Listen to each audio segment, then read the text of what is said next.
Blog Talk Radio.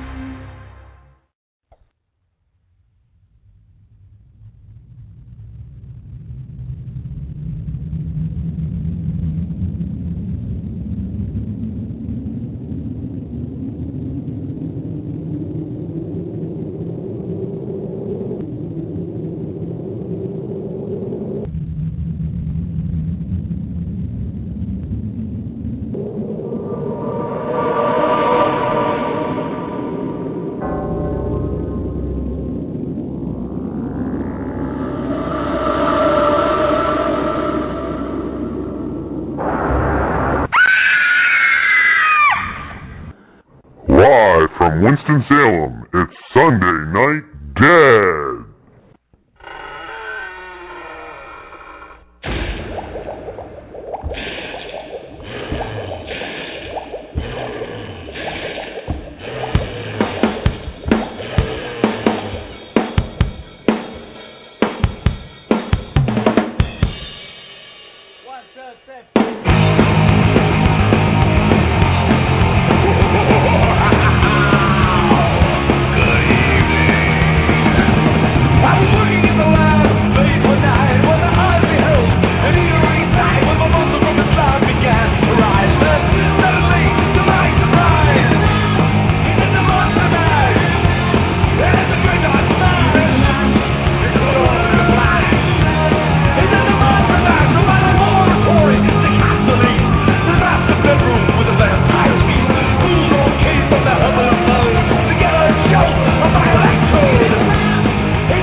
I'm the world's most interesting zombie.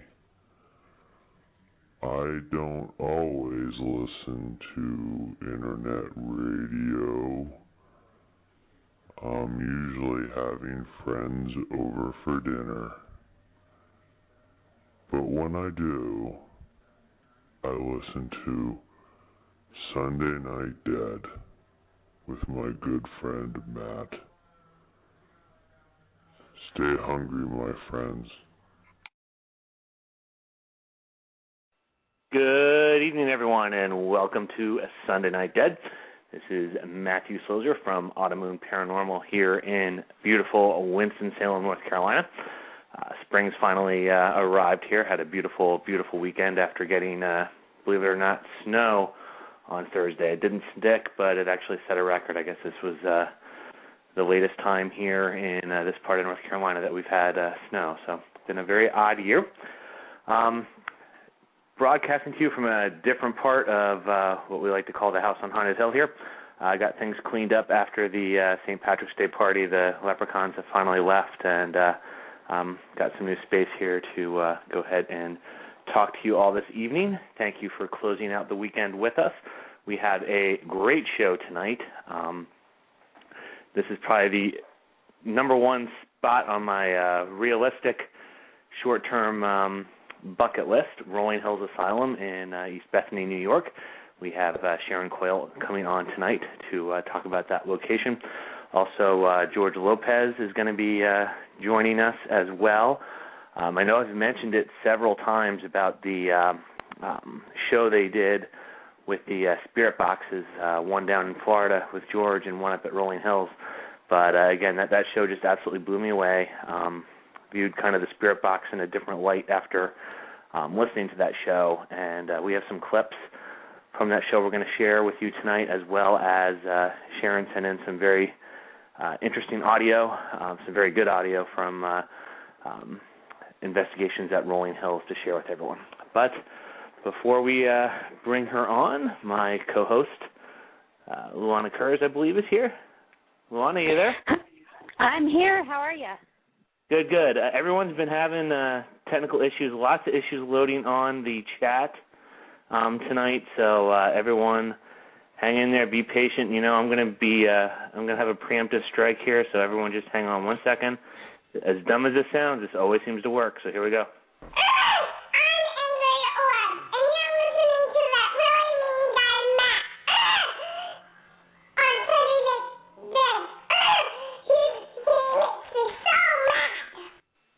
The orbs are mad. The orbs don't like me. They cause all kinds of technical issues, and for some reason, giving them their 15 seconds of airtime seems to clear up a lot of the technical issues. I know it sounds dumb, but can't tell you how many times it has actually worked.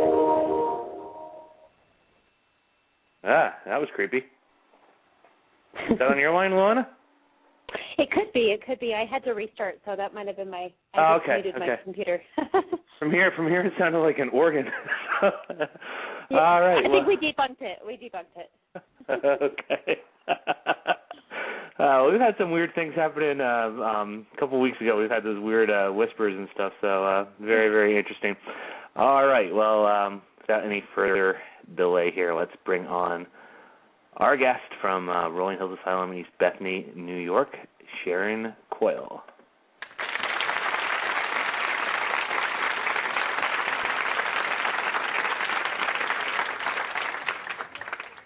How are you this evening, Sharon? Hi. Hi, guys. How are you? Great, great. It's great talking to you. You too. Thanks for having me on. And I just got booted out of my internet for a second, so I lost chat again. But I'm sure I'll be up in a minute. Yeah, I don't know. The last 2 weeks, I've been hearing from people that they've had a really hard time getting into chat. I don't know what's going on, but it's always kind of a constant adventure here. So we'll see what happens. But I'm glad to have you on audibly here. So anyone else who would like to call in for any questions tonight, you can also send questions in on the chat. But the number is 646-929-2384.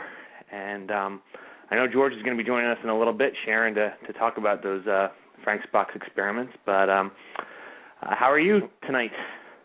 Good. Thanks for having me on Sunday night, especially now that Walking Dead is over. I'm, like, really bored here. I know. We actually, I did even a little campaign here of, The Walking Dead will still be there an hour later, or 2 hours later, so DVR it and join us for the live chats. And it actually did work. So we had a number of people join us. Back in November, we got absolutely kind of killed by The Walking Dead. We still had, I think we have a pretty good faithful fan base. Our download numbers went up a lot, but it certainly tanked the live numbers, and so we did much better in March. And I'll admit, I love the show too. It's just obviously because it's on at the same time, I have to catch up later. So I'm still holding off on most of season 3 yet. So nobody out there spoil anything for me. Oh, so I shouldn't tell you that Rick died? It's a joke. Ha. That's okay. Well, I did see who won. I did see who won in the chat room. One surprise from last week, but that character, I don't like seeing anyone even fictitiously meet their demise. But that character tended to annoy me. So, okay. so I know that one. Todd McIsaac kind of blew the lid on that one in chat last week. All right, I believe George is with us as well. So let me bring him on. Are you there, George? Maybe I got the wrong person. Sunday Night Dead. Who am I speaking with? Yeah, it's George. I'm here in spirit. Okay. Trying to see how good my memory is with the with recognizing numbers by now, but I am still a little brain damage there. So how are you doing this evening, sir? I'm doing great. Hello, Sharon. Hi, George. How are you? How's your mom? Mom's doing great. Everybody's doing wonderful down here in the great state of Florida, where we're finally actually getting Florida weather for the first time in 3 months. Wow. Yeah, it was 63 degrees here today. I actually had my door open and shut off my pellet stove. Yay. Wow. That's actually not much. That's actually not much cooler than it was here. Yeah. Well, I'm glad you. Last time we spoke to you was heading into the winter up there, which I think we spoke around Labor Day, so that's probably about right for that part of the country. So you survived another winter? Barely, but yeah, no, it wasn't bad. Actually, it was really funny.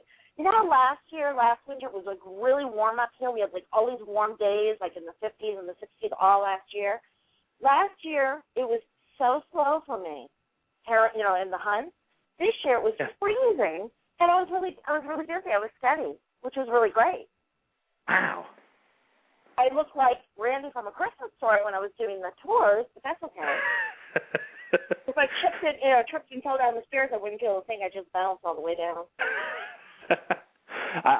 We did a small hospital up in the mountains of North Carolina right after Christmas, and then we were at St. Albans, I think it was 2 weeks ago, and it's funny in that with the St. Albans one, we did that last year in January and froze, and I'm like, okay, we're not going to do it like that this year. We'll go ahead and we'll book in mid-March, thinking that, usually around this part of the country, spring is well in place by then. We froze both these investigations, so I got to say I'm not a winter weather person to begin with, and I do better at the 90, 100 degrees, which I've done a couple locations, as long as I have water, and better than the cold one. So that, again, kind of surprised me that it would be slow when it was mild, but glad to hear you had a very good active winter. How's activity-wise? Any new developments? Anything changed in the last couple of months? Oh, there's lots of stuff going on. Well, stuff that actually George and I discovered when we were doing another Spirit Box session privately. We were having problems in the building last year, and we discovered a man named Steve, and there's some stuff going on with him. But today, actually, is really interesting. Yesterday, I went to a historical expo, if you will, in Batavia. It was all like the local museums and the towns surrounding here. And I picked up a couple books written by a historian out here that has to do with the Poor Farm, and she had a lot of information in there. And we have a spirit in the chapel. His name is Ephraim. We've actually gotten the EVP of him, of a woman scolding him, going, Ephraim, Ephraim, like that. And then he goes rec room, and he gets up and he leaves, and walks out of the chapel, I imagine, and goes in the rec room. And I actually found finally 2 Ephraims, and I think it's the first one. I think he's a gentleman who's 74 years old from Massachusetts, from like 1876. So that's a really exciting find today. And George knows, oh, maybe you don't, Lorna Reynolds, she came up yesterday. She's a psychic medium, and I've known her for about a year or so, and she came up yesterday, and we were just playing around in the building, and she picked up on a guy named Frank in Raymond's room, in the boiler room, and then he was just hanging out with Raymond, and he was like spitting tobacco and all this other stuff. And she just called me right before it was time to call into you, and she goes, I found Frank, and so she found information on him. So I got to catch up with her tomorrow and get the details. Oh, wow. Yeah, so we're tracking down real people, which is awesome. I love that. Oh, that's great. We have thank you so much for sending in the audio. We have some great audio to play for everyone out there again, so I'll give a little, earphones alert for everyone. That it's always easier to hear it that way, although these are really, really clear. We also have some clips from the Frank's Box experiments that you and George were doing, which, again, I got to say, just absolutely, I view that whole piece of equipment in a different light after listening to those shows. I just found those shows absolutely incredible. But for anyone listening tonight that maybe is not familiar with the location and yourself, could you tell us just a little bit about the building and how you ended up becoming involved with the building? Well, Rolling Hills Asylum is located in East Bethany, New York. We're about 45 minutes east of Buffalo and the same distance west of Rochester. We're right smack in the middle. And it used to be an old county home, an old county poor farm. in 1827 it opened up. And then we went underneath a change about 100 or so years later, 110 years later. We added on the Genesee County Infirmary. And then in 64 to 74, we became the Genesee County Nursing Home. And then we sat empty from 74 on for about 10 years. And there were 3 or 4 successions of private owners. I'm the 4th private owner. But it was originally the Genesee County Poor Farm. And it took in everybody, Civil War veterans, Native Americans, widows, orphans, children, abused people, insane people, mentally unstable kids, disabled. It was really a hodgepodge place, all self-contained, all like they grilled their own fruits and vegetables and made their own breads and cheeses and butters and everything. And basically, there were a lot of deaths here, over 1,700 documented, and numerous ones you just don't even know because the records are so spotty. Wow. And before we get farther into this, I want to introduce Sharon to my co-host, Luana Kurz from Colorado Shadow Investigations. Hello, Hi. Nana. How are you? I'm good. How are you? Good, thank you. Good. I'm excited for the show tonight because I've definitely had your location on my radar as well. So, Great. Very excited. Yeah. Yes, I'm still targeting, I'm thinking probably midsummer, but that's still on our radar to do a road trip up there to western New York to take part of this. So,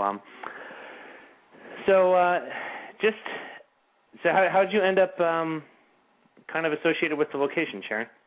Oh, sorry, I missed that question before, didn't I? No, that's all right. I actually came here from California in 2008 when Jason and Grant had an event here with Dave Schrader and had like 3 incredible nights. One of them was Friday the 13th, believe it or not. And that was pretty amazing. I met Roy for the first time and just got a lot of amazing photos and EVPs and such.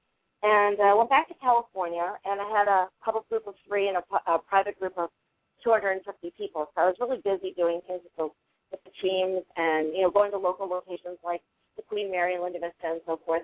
And I always got a lot of really good pictures. I just happen to have an affinity for it, whatever. They just seem to like to show themselves to me that way. But I kept going back and looking at the stuff from Rolling Hills. I could never get it out of my brain. And it'd be it's just strange. I'd be sitting down and instead of watching TV, I'd be looking at the Rolling Hills stuff. It doesn't matter where else I'd been. So long story short, in the spring of 2009, I got a phone call from someone who lived back here that knew me and said, I have some really bad news. Rolling Hills is closing forever, and I really didn't believe her. And it's like telling me that Eastern Space is closing down or Waverly. It just doesn't happen, And so after about 20 minutes, I realized she wasn't joking. And it was like a light switch went off, and I literally started, sobbing. Oh, my God, what's going to happen to the spirits? So intelligent. What's going to happen to the property? It's such an amazing property. There aren't very many places like this in this kind of condition still standing. And it was really odd. It's not a normal reaction for a person who's been there once. And I have no connection to Western New York. I have nothing up here. And no offense, and I'm very grateful. People have been very nice to me and kind to me, but East Stephanie has 1,300-plus people. That's it. And I grew up in a town like that, and I left for a reason. It was in New Hampshire. We had a boatload of snow. It was a very small town, and I love the beach, and I love being by the water and warm weather like you do. And I had no inclination of ever coming back here. It was a cool place to visit, but something just grabbed me, and I couldn't let it go.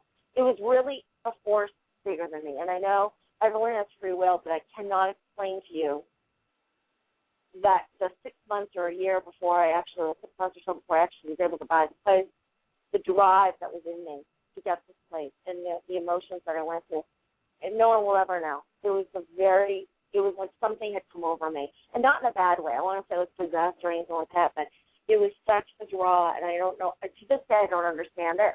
I'm grateful for being here, and it's a hard way of life, and I'll never have the kind of lifestyle I had in California ever, but I am much more fulfilled here than I've ever been, ever in my life. Awesome. Well, I'm very thankful that it's a shame seeing so many of these places that have been knocked down, so I certainly commend you for what you're doing, and I think it's awesome that you are helping protect and restore one of these great locations. As far as areas, well, let me backpedal a little bit here because I'm trying to think of things that maybe some new listeners wouldn't be aware of. Can you tell us a little bit about Roy? I mean, I know they've had the good picture that has been on a couple of the shows, and just a very interesting story there. So could you tell us a little bit about Roy? Yeah, Roy, actually, he's my very favorite. It's no secret. I tell everyone this. And I probably shouldn't say that. It's like having, you know, 1,000 children, and you're not supposed to call it a favorite, but he is my favorite. Roy came to be here when he was about 12 years old. His father was a banker, and he had a couple of daughters and another son, but Roy was different. At 8 years of age, he was over 6 feet tall, which isn't really that odd. I mean, it is, but it isn't. But the big thing was, I guess he had very abnormal-sized features, his face, his hands, everything. So he didn't look the same as the father's other children, and his father was kind of a snob. And so he actually put him in the poor farm on the pretense that, you know, I'm going to come pick you up. You just have to stay here for a little while for whatever reason. I don't know what he gave him. And then he never came to pick him up. He left him here his whole life. And his mother would come and visit him on the fly until Dad got wind of it, and then she just never showed up again. We know now, most likely, he had something called gigantism, which is it's usually caused by a tumor on the pituitary gland, and it's used to create abnormal amounts of growth hormone. So he just grew to be very, very large size all over the place. And when he passed away, actually his anniversary of his death is coming up April 11th. And I want to talk to George, maybe he wants to do another dual spirit box session. But he died April 11th, 1942, at the age of 52 from a heart attack. And he's just a very gentle giant. He's got a very deep, rich voice. He comes through on the spirit box of Shack through EVPs. I've heard him audibly. He's a huge presence in the building. And I really think he's my guardian. I think he's such a good spirit. And I don't mean that with kind of tongue-in-cheek, but I mean I really think his whole being is such a good human being that I think he just keeps everything in check there. And he's pretty amazing. I have a big love for that man.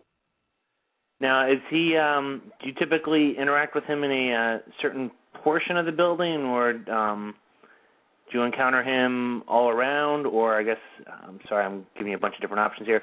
Or does he tend to hang around wherever you're at? He tends to follow me around, which is really quite amazing. I mean, we have a room that we dedicated to him on the first floor of the East Wing because his mother used to bring him books. He loved to read. He ended up being very well-educated, all self-taught. There was one room that had a bookcase in it, so we kind of dedicated that to him. And we actually have birthday parties in there. We can talk about that in a second, but we have birthday parties for him. We get a lot of results in there, and obviously up in Shadow Hallway, where a lot of the shadows tend to come out. He comes up there, but he goes throughout the whole building. There was a gentleman that took a picture about 4 or 5 months ago. We were on the tour, and I was sitting at the desk in the classroom, and I'm kind of a creature of habit. I'm kind of anal about some stuff, and I just kind of do things repetitively. And I always sit at this desk for a few minutes, and I have everyone come in the room and either sit down or stand around, and I, give a little talk about what was going on in that area of the building. And there was only a few people on the tour that night, and there was a couple of people standing to my right by the doorway. One guy was well over 6 feet tall. There was a very large gentleman sitting in front of me at one of the desks, and a couple of people standing to my right, by the desk. And then there was a gentleman in the back corner of the room, and he was taking pictures with a full spectrum camera. And he got an amazing picture. Roy was standing at the edge of the desk. If I'm sitting at the desk, he was standing in front of the desk on my left side and facing the window to the right. And he was towering over this 6-foot-tall man. He was towering over this movie screen that we have in there, projector screen. His head was twice the size, at least, of the gentleman standing that was 6 feet tall. And what was really phenomenal is that he hadn't fully manifested, but he was about 3/4 of the way manifested. And then you could see all the way down the desk and the desk legs all the way through to the back. It's an amazing picture. Oh, wow. Very, very interesting. Now, is that one one of the ones on the site? Yeah, that's on the website. Okay.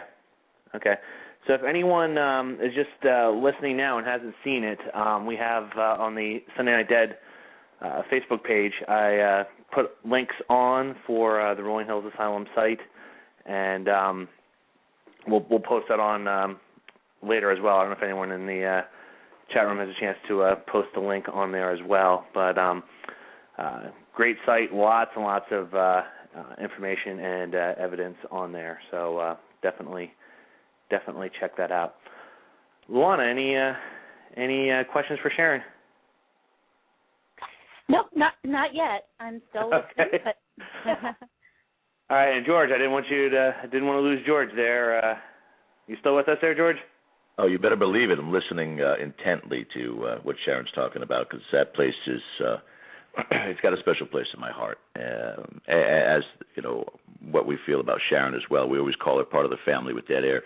And, you know, there's something that, again, if the finances and the time were available, we'd be there every single week to go up there and investigate, because it's just that much activity and that much of a connection.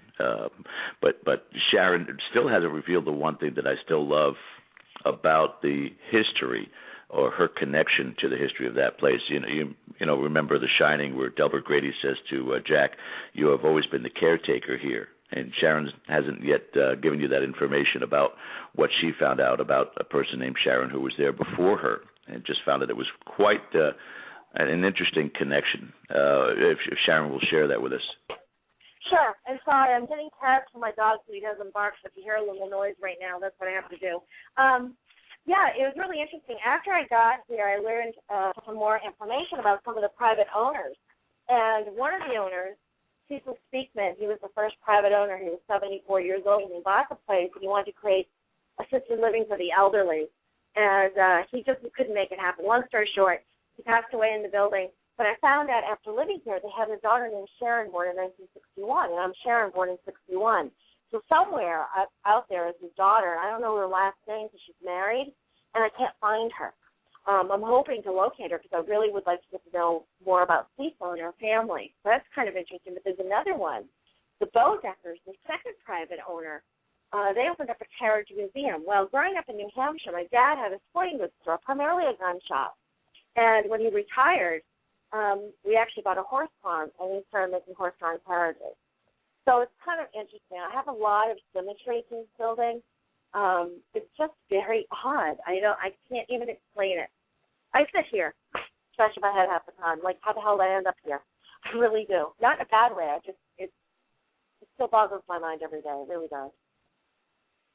Oh, wow. Very, very interesting. Now, George, your experiences in being in different, historically haunted locations, and some of these ones that we hear and talk about a lot of times, kind of how would you describe Rolling Hills compared to some of the other places? What's kind of unique about it, and just your overall feel when you were in there investigating? One word really defines it. For people who go out and investigate these historically haunted locations, they'll understand it. Personality. There are buildings out there that have persons, meaning spirits, that are in there that you can communicate with, but when you step away from a particular section of that building, it just becomes a building. In this particular case, it didn't matter if it was home base, didn't matter if it was the church room, it didn't matter if it was the basement, didn't matter if it was the children's section, the Christmas room.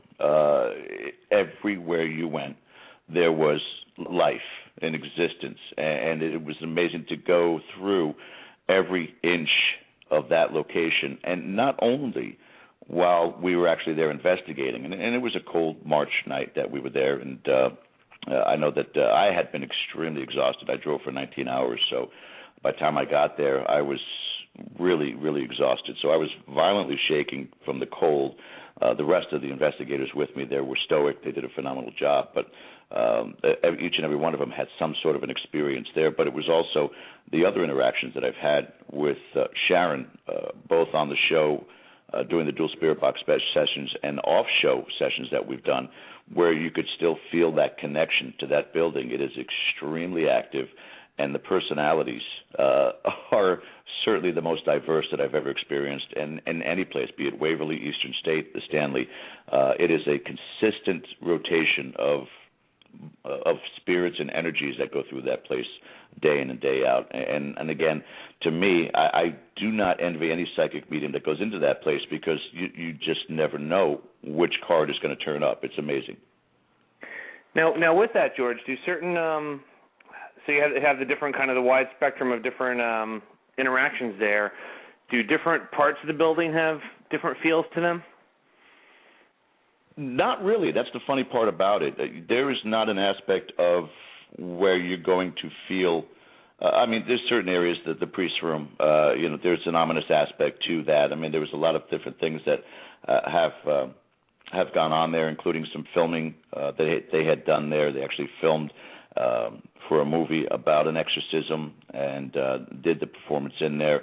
The negative connotation of that location probably helps the psyche of the investigator feel a little bit more of a dark presence. But I think really where you tend to find one particular foreboding presence in a location, they roam freely in this area. And it's just one of those things, again, where and you'll notice this as you play some of the clips from the dual spirit box session, they're coming in and out. You have the people who worked there, and you had the doctors who were there, and then you had the sane inmates, because, again, as Sharon said, Genesee County Poorhouse, that there was a lot of people there who were just destitute or abandoned and were left there, but really didn't have psychological issues. Roy did not have psychological issues. He just had a deformation of his body that people did not feel comfortable around. But there were also those in there who did have psychological issues and believed to be the devil and believed to be dark in one aspect or another. And then, of course, there's just people who were just plain mean. So you get, a cornucopia of so many different aspects in that place, and they do seem to roam free. I mean, I'm not in there as much as Sharon is, but in conversations with her, and as she's walked through a place while we've been on the phone together, it just sometimes it lightens up, then it gets heavy again, then it lightens up and it gets heavy. And I may be off course on that, Sharon, but that was my impression in my time there. No, it does. It changes all the time. It's really interesting. You could be in, like, I'm going to say Shadow Hallway because we've done a lot of the experiments, you and I, in Shadow Hallway. Shadow Hallway, you can be in there at some point, and it's light, and it's great, and you're hearing clicks and bangs and pops, and the shadows are coming in and out, and the flashlights are going off and on, and it's a wonderful evening. And then there's a few times it's doing that, but then all of a sudden you get this heaviness, and it gets darker and darker and darker in there, and the light outside isn't changing because it's pitch black outside already. And it just gets overwhelming. There's like a whole, like, I don't know if there's more of them coming through at the same time or what, but it gets to be a little bit overbearing. And at times we'll say, you know what, it's time to go to another end of the building because you just feel like it's crowding in on you. It's an interesting building. And then other times, like I said, in other places, it's fine. It's gorgeous. It goes in and out. They do move around for sure. And, I mean, I could talk ad nauseum, so you better interrupt me every now and then because I will go on and on about my building. I've been to a lot of places myself, like George has, especially on the West Coast, Linda Vista. USS Hornet, one of my favorite places in the world. I've slept up there 3 or 4 times. Our groups up there. Wolf Manor, Linda Vista, Queen Mary, all kinds of places. Even in, Mount Washington, I stayed in the Princess Room, had amazing stuff. But Rolling Hills, for whatever sake, and I'm not just saying it because I own it, it's pretty incredible. You can go in there day or night. Doesn't matter the hour of the day, time of, the season, anything. Constantly there's stuff in there. Constantly. It's crazy. Interesting. Let's just get, well, George, we've talked before about geriatrics at Tala, and that's why I was curious, and this makes me even more curious about being able to head up there because just about any of the historical places, there's at least, 1 or 2 spots in those buildings that just kind of stand out as, probably the, if I had to spend the night alone in that place, those would be like the last part of the building that I would do that in, kind of deal. Like we mentioned, Jerry. Yeah, go ahead. I'm sorry.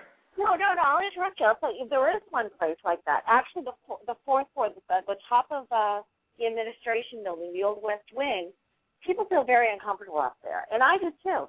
And I think part of it is psychological because it is the attic, technically, and it's configured very narrow up there. When you're standing in the middle, because the building is shaped like a peace sign or, three-sided building, so when you're standing in the middle up there, you can't see down all the hallways like you can on the, the basement, 1st floor, 2nd floor of the building. You can actually stand, like, by the elevator and look and see all the other areas of the building, of the wings. But when you're upstairs in that one administration section, you can't. So the hallways get narrow. It's a very different feeling. It's a very different going up there. And actually, that's one of the places that people will like, oh, I don't want to go up there alone. Interesting. George, any experiences when you were up there in that part?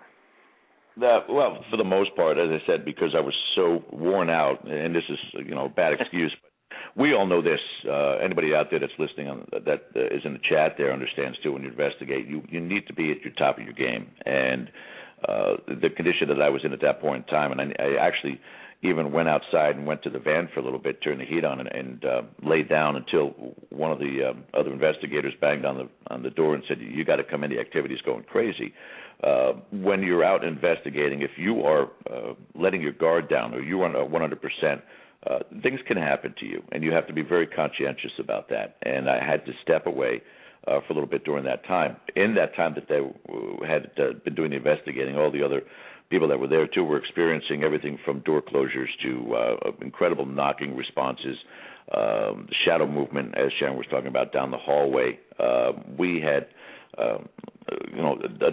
several different EVPs, several different responses up by the area of the nurses' quarters, which was an extremely focal point for not only what we did while doing our investigation, but also when we did the off-air session, Sharon and I, with the Franks box, because there were some things that were going on that she was disconcerted about, transient visitors, so to speak, a potential possibility that one of the investigators actually brought this element into the building. We're still not 100% sure, but we were all taking part of it when the rest of the spirits kind of booted it out.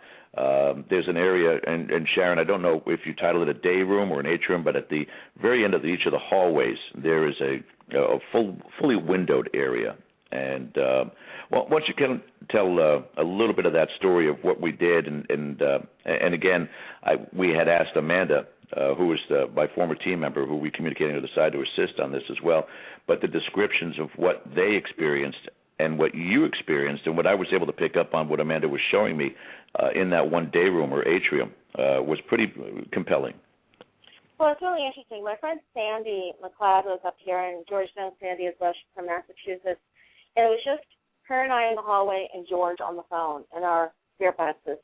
And we were standing in the second floor east wing. Behind us, the room he's talking about is the solarium, where we have a man named Jack who hangs out there. But the doors were closed. And above me is actually in the east wing, there are some skylights. And they're not clear skylights. They're kind of frosted glass. So they let in enough natural light that it would be brighter or dimmer if there's a cloud, obviously over your head. And so at one point, George tells me or asks me to be very emphatic and tell the spirit that he's not welcome in my building and that my spirits are going to help get him out, and, it's their building. And, we were going through this exercise to try to get him out. And all of a sudden, George goes, it seems to him, from his impression, that the spirits had crowded around and pushed him out. He didn't know where I was, by the way. I should preface this. I should back up. Hold on.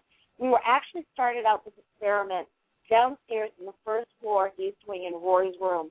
And then George asked me to walk through the building through. We couldn't get any reception coming through the spirit box, which never happens. And it was just constant static, and we couldn't hear anything. We would walk around the building to find a good location, and that's why I ended up in the shadow hallway. But he didn't know where I was. So at one point he goes, when this is all going down and we're pushing the spirit out, he said, oh, my God. He goes, I don't know where you are, but I'm seeing that there's some double doors, and they're pushing him through these double doors out some sort of a porch area or, like you said, an atrium area. And he goes, did it just get really bright in there? And as this was all happening, I said, oh, my God, we're standing in the second floor east wing. The solarium's behind me, and there's a skylight over my head, and it just got really, really bright in here. And as I was saying that, Sandy, who's very sensitive herself, she was, oh, my God, do you feel that? And it was like that heaviness just completely was gone. Gone. But it was interesting that George was picking it up 800 miles away and knew exactly where we were. Oh, wow.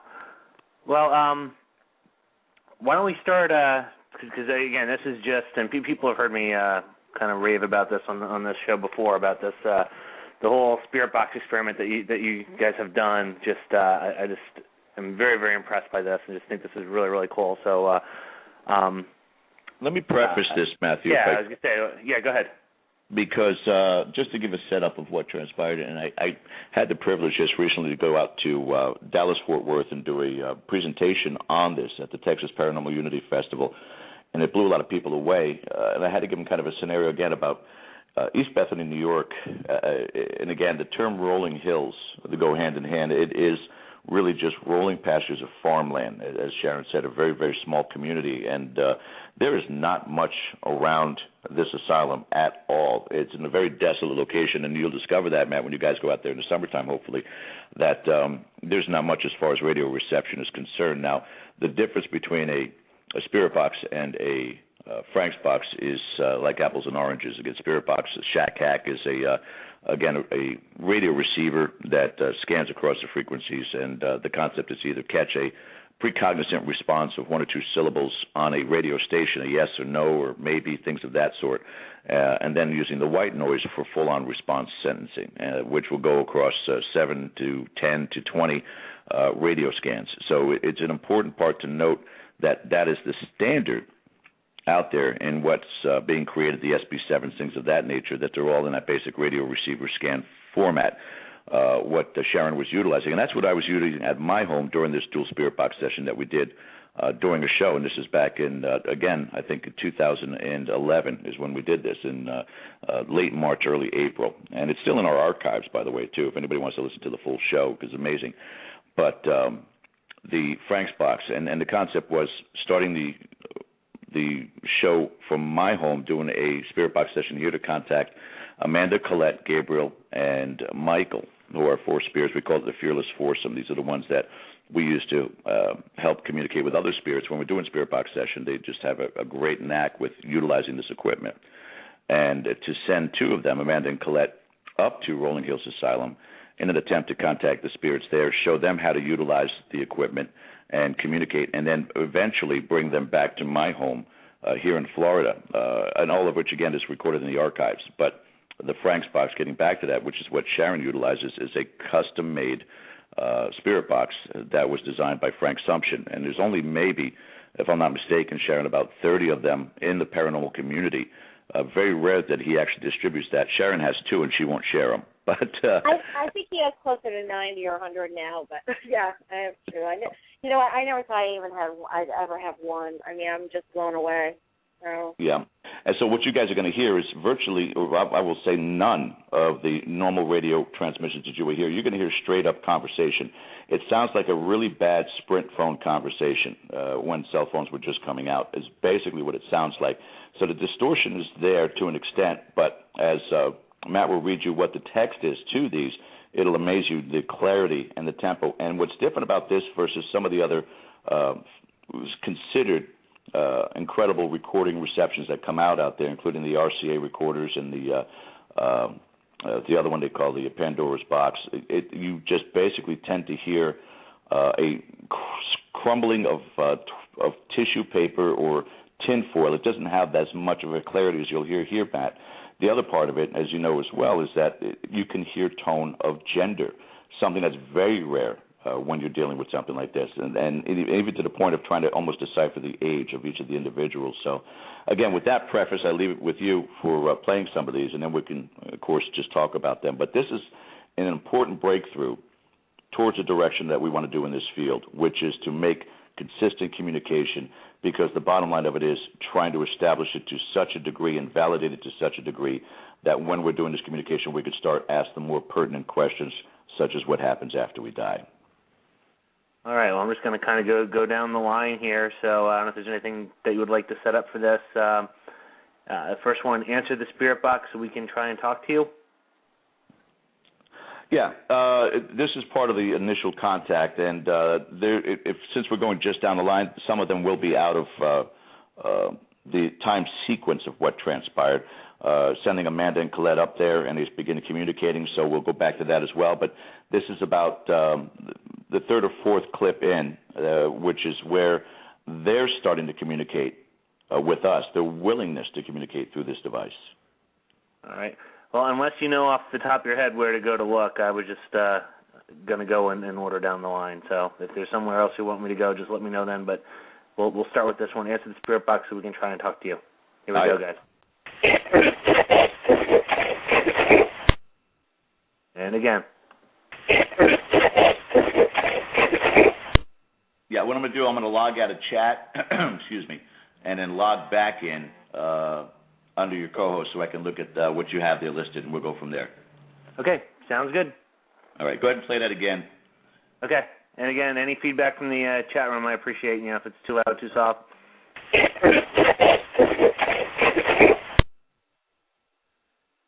So again, what I'll add here, and I think he's got the clips along on here, and Sharon, I don't know if there's anything. Well, before I even go there, Sharon, your thoughts on the Spirit Box, Frank's Box experiment that you were doing with George? Oh, it was incredible. The first experience I've ever had with a Frank's Box was on the Queen Mary with Bill Murphy, and when I was there, I couldn't get close enough to that box. I was so blown away by what was happening there. And at Rolling Hills, it just amplified that much more for me because with George's connection with, Amanda, Gabriel, Michael, Colette, and being able to communicate with 4 people on a regular basis and have them come up and come up to Rolling Hills and have us be able to communicate with them, and not only us as humans, but my spirits communicate with them, it is just the most amazing thing. And it really opens up a whole nother onion of questions and line of thought. Oh, awesome. We have a caller, so I'm going to quick bring in, I believe this is, judging from the address here, Christina? Hello. Nght, who are we speaking with? Hello?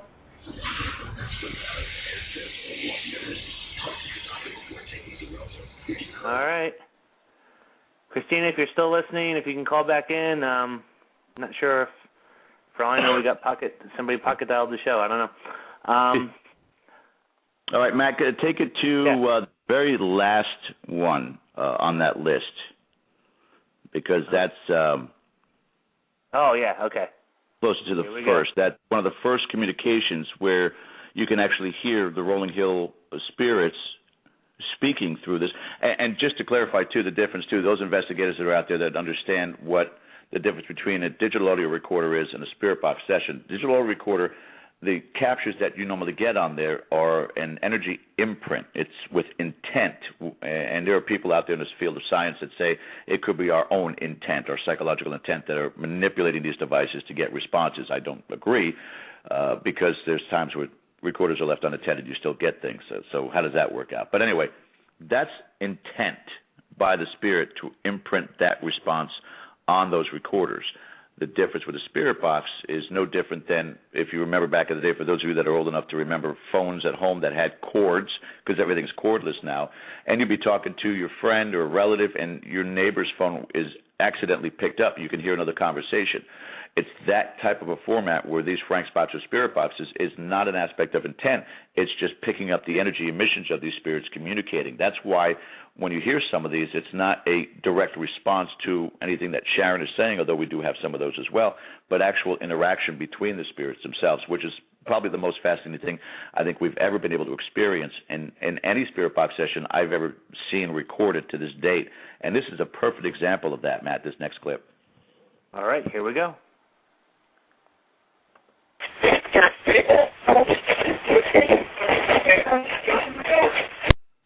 Yeah, and preface what it's saying on there, too. Yep, and I just wanted to, go ahead. I bridged that, too. I'm sorry, Matt. I bridged that, too, when I did the Texas Paranormal Unity thing. It's, can people talk through this new thing? And then you hear, yes, they can, yes, they can. Here we go.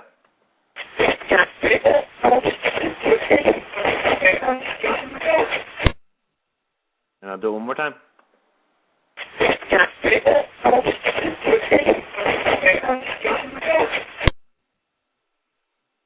Yeah, and I'll say too, this is these clips are awesome, but you need to go back and look up the show, because when you're hearing these things actually flowing in sequence and how all these different clips flow together to really form basically a conversation, it is really, really amazing. So where do we go next, George? About 5 up from there, the one that says Amanda saying there's no place safe. And again, listening to the entire show when we did this, the production, also listening to the results show that we had done. And I think that's when we blew Sharon away, because I kept telling her, Sharon, you're not going to believe this. You're not going to believe what we caught. You're not going to believe what we caught. And then she came on the show that night and was speechless to see the results of what we had picked up on it. But what we had accidentally done, it wasn't intentionally, but when we sent Amanda and Colette, the two spirits, up from my home to Rolling Hills in East Bethany, New York. I said Rolling Hills, East Bethany, New York. I did not see Rolling Hills Asylum. I think when we pass, we carry our phobias with us, whatever it may be. As much as we carry our love with us, we carry our passions with us, and even some of our habits, I think we carry over to the other side, because it's part of our programming, our synopsis programming. But in this case, picture any one of you happen to go to an actual asylum, and the actual asylum is open and running, and all of a sudden all of the spirits are coming out, and you're starting to sense around you that it's not the most safe place to possibly be. So in actuality, to set up the Amanda saying no place safe, go to the one just above that, and you're going to hear this crazy laugh. That wasn't Sharon on that night. It wasn't me. It wasn't anybody else that was involved. You hear this laugh, and then you hear Colette say, "What the heck?" So listen to that first. Go ahead, Matt. Here we go. Hello, Amanda? Yes, I heard yes. All right, let me do it again. Hello, Amanda? Yes, I heard yes. I heard it, George. It's right at the beginning of that, right? The weird laugh. That's right. And you hear Sharon responding, yes, I heard yes, because it's going so fast and you're trying to hear so much. At the time, she thought that Colette was saying yes as if to a response, but she says you can hear what the heck to that laugh, if you want to do it again. Okay. Hello, Amanda? Yes, I heard yes. Oh, wow. And I'm just going to quick add, the caller that we tried to get a hold of earlier is in the queue again. We will get to you after I do after this next this clip. So then this led into Amanda saying no place is safe. So yeah, this is where she started to freak out because, and again, you hear Sharon trying to make contact with her, come and talk with us, things of that nature, and you hear her. And if you've known somebody who, as even though they don't have nasal passages, they don't have tear ducts, again, reactionary to who you were as a human being, you hear her start to even sniffle after she says no place safe. She's starting to freak out. Okay, here we go. Can you try to go and get Joy or Emma or Elizabeth? And again. Can you try to go and get Joy or Emma or Elizabeth?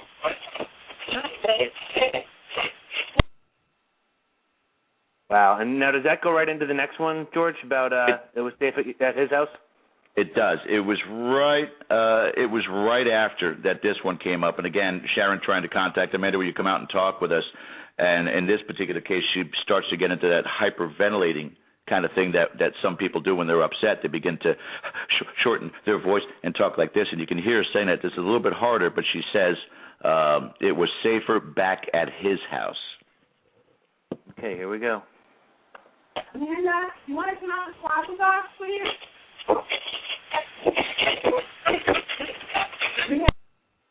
We'll do it again. Amanda, you want to come out and talk with us, please?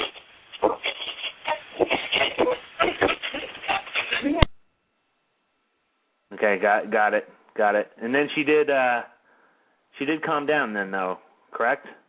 Oh, yeah. There were actually some there that were trying to calm her down, some of them that were trying to be joking.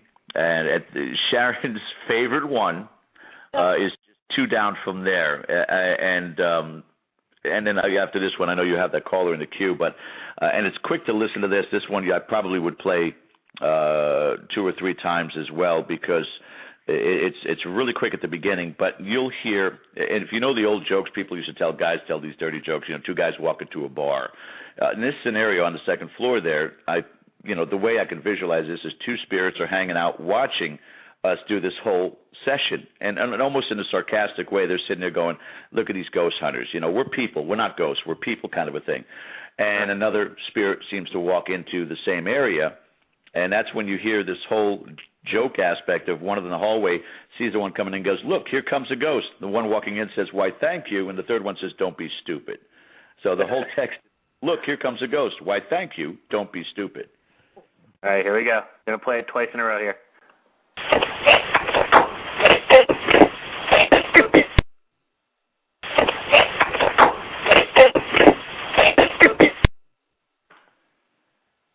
Awesome. Very, very, very interesting. All right, we're going to try to pick up this call again. We had some kind of creepy noises in the background last time, but here we go. Sunday Night Dead, who are we speaking with? Hello?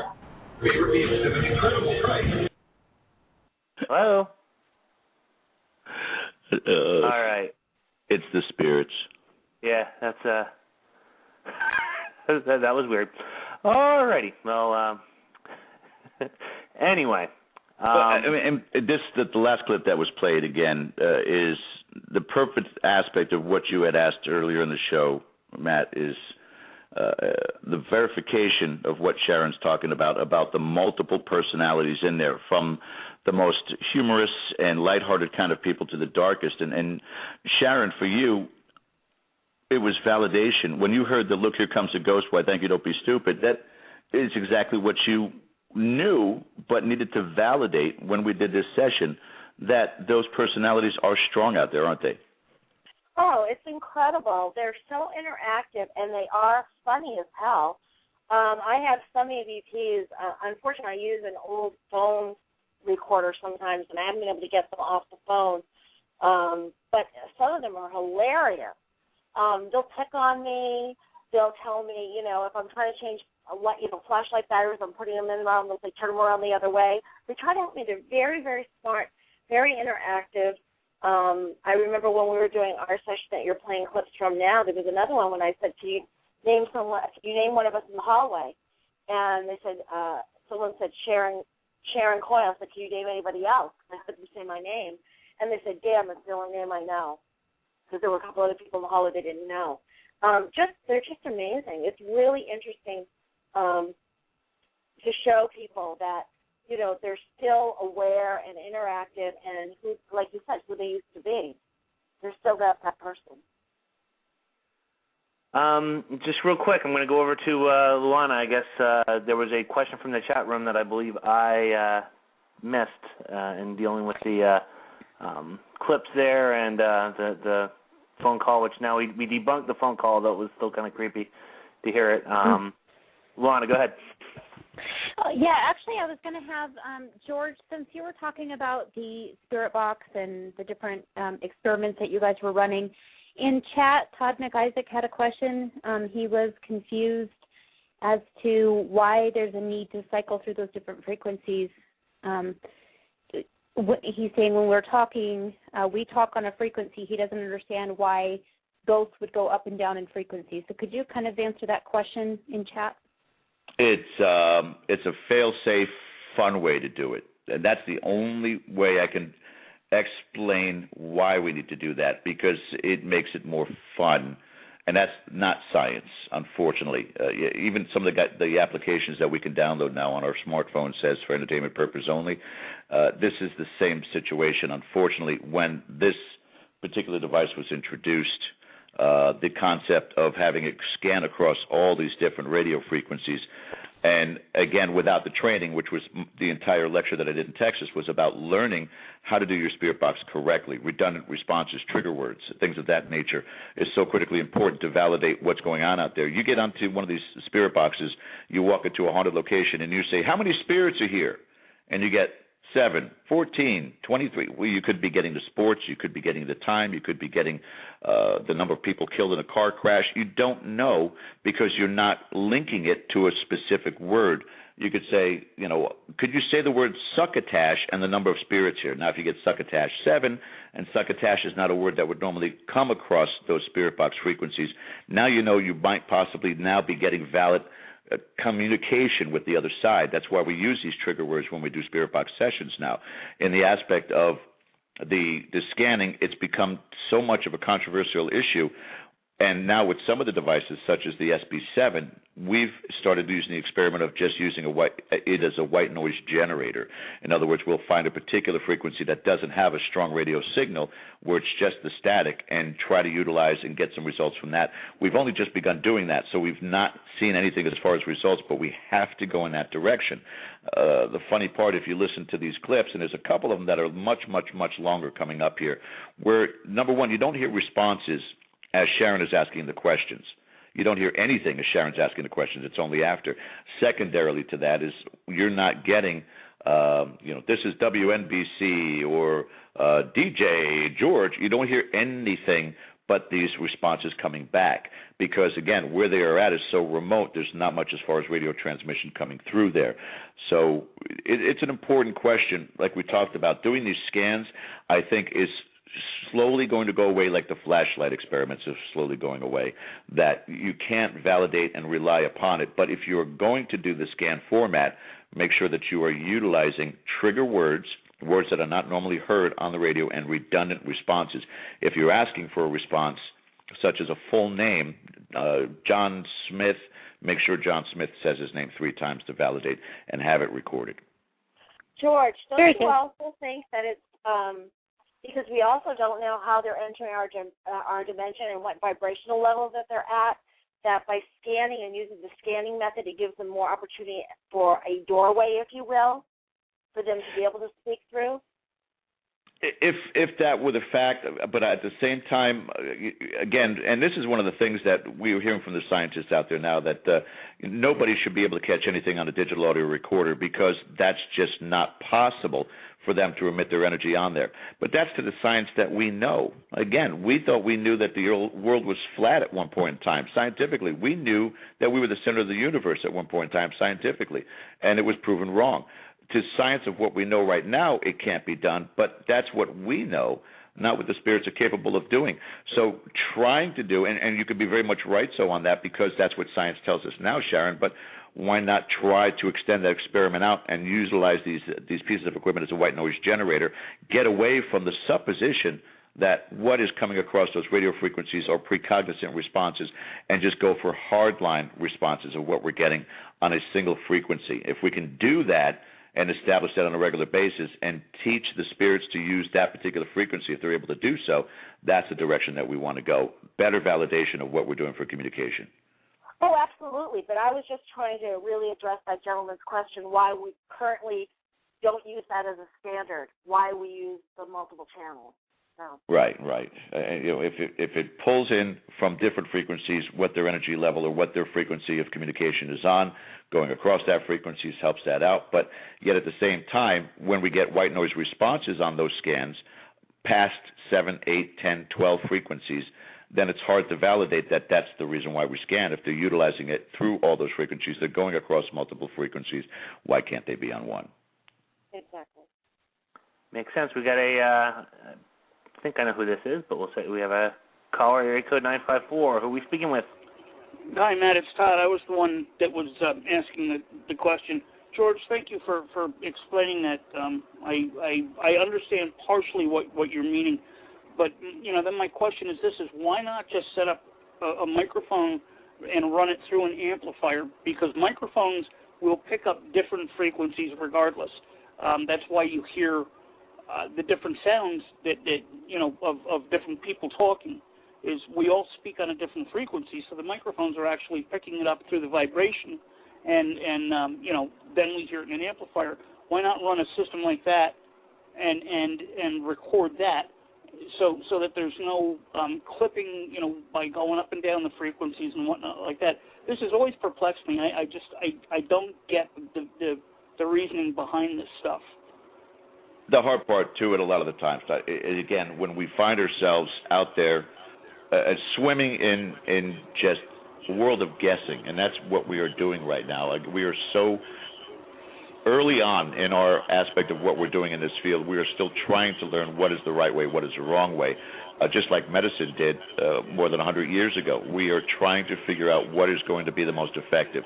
And right now, part of it, and I'm going to say this, it's going to probably piss off some people, but part of things such as a flashlight experiment and using the spirit box in the format we're using right now is that people get excited because they are getting responses. How many times have you seen somebody post something on YouTube or on Facebook? We've got this response and it says demon, and it comes across there. Well, if you're going to get that kind of a response, and I want you to, and Matt, I'm not trying to by no means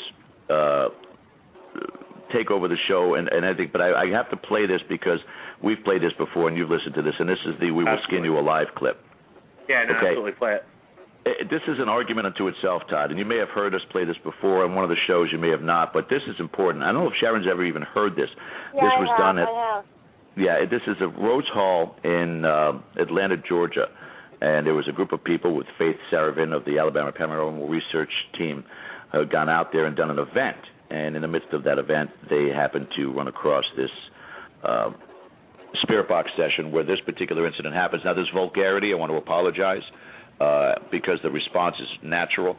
But again, you hear this, it blows you away when you hear this. You get chills when you hear this, and it sounds like something directly out of Hellraiser, but we have done the research time and time again.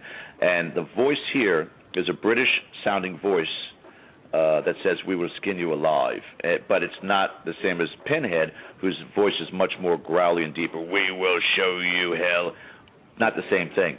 But then the spirit box shuts down and everybody runs out of the basement. Everybody freaks out because it's a bunch of amateur investigators, but even the seasoned investigators, everybody runs out of the basement and panics. So how can we substantiate whether or not this was valid or not? But you be the judge.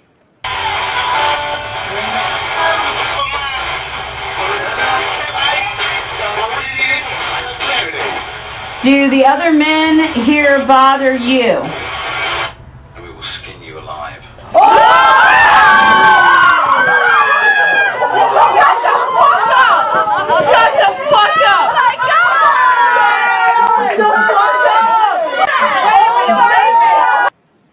It's fun. It's exciting. It's certainly bone-chilling if you're right there experiencing it.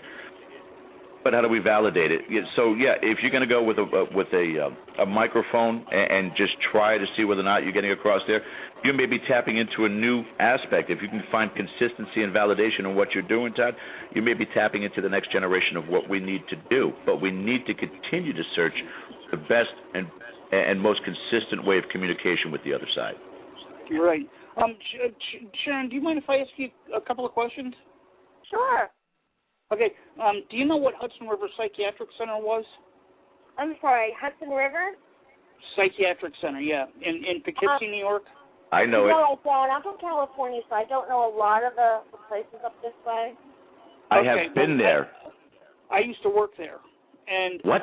I used to work there on the admissions unit on Ward 204 on the 12 to 8 shift. And one night I walked from the building I lived in, which was Pilgrim Hall, way up by 9W or 9G, and I walked down the road through the back entrance of the main building, which was a big courtyard, and out the front of it. I got halfway through the courtyard, and all hell broke loose one night. I heard screaming. I heard different, arguments from different people from all around.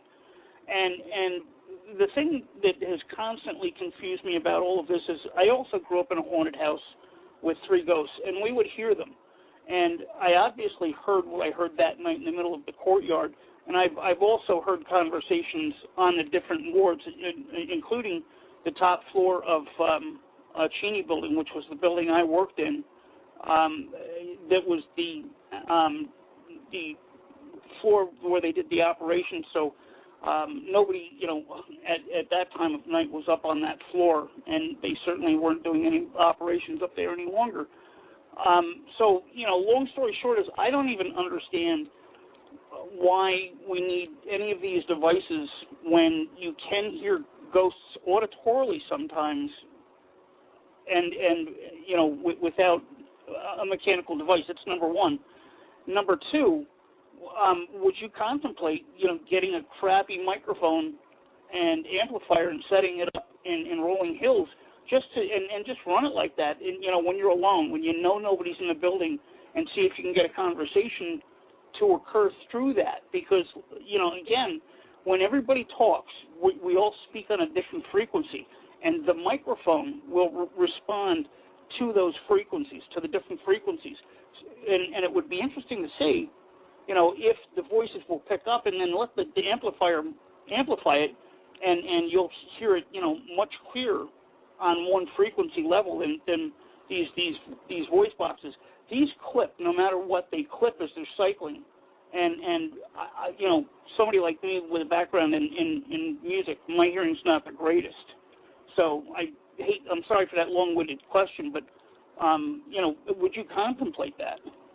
Oh, absolutely. I actually encourage people to come and do experiments with us, or if they have equipment they want us to test, or if they want experiments they want us to try out, to send us that information, and we'll certainly do that. To answer your question about why we're using these items, some people can hear it via their ears, in my opinion, again, is because we don't know how these spirits are coming through, what dimensions they're entering, how they're entering the dimensions, what the frequency is that they're passing through, why that I could be standing next to someone and they'll hear the screaming lady in my building or a voice and I don't, or I'll hear something and 3 other people won't, or none of us will hear it, yet we catch it on the recorder as we're all standing there.